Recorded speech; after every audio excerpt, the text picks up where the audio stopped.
Hi, I'm Pat Ellers with Fly Fishers out of Milwaukee, Wisconsin, and this is my son Jared. He's been working with me since he was about 14 years old, and he guides up in Alaska as he's kind of finishing up college here. This will be his 5th year up there. Having him guide me to my first big pike was very cool. But the thing about Jared is, from an early age, he was on the trout streams with me and on the lakes with me.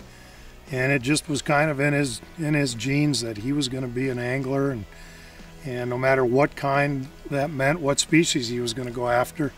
And he just ended up kind of following me into the business along with it.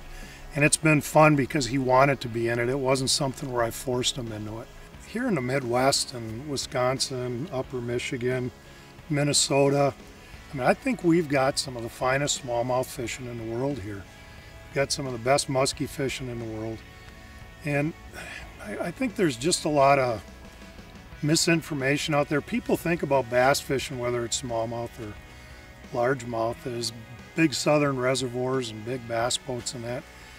We've got some just awesome wilderness water here where we've got john boats, we're fishing drift boats, and getting back into places that people just can't believe exist here. They think of the Midwest as just a big flat area that people fly over to get to each of the other coasts. When they come here, they're just blown away by what they run into.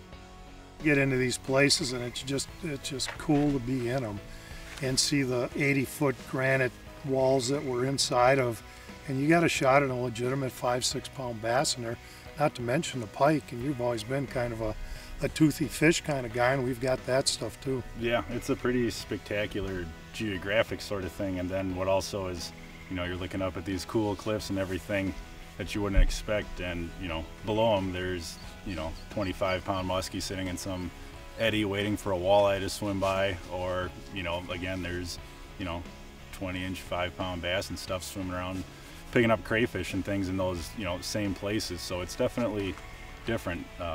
Big rivers, little parts, and everything in between, with a lot of the damming and stuff that we have here that creates all these cool, intricate, different kind of things, and then just your straight up, you know, rocky, cool rivers. Like you'd think there might be trout swimming around, but it's warm water species like smallmouth and muskies and all these cool different landforms. So it's definitely, and you know, being around here and seeing people in the shop that come from different places, you know, we've heard it more than once. It's definitely different than what a lot of people assume it is, and it's a great place. It's really, some of it's pretty spectacular stuff.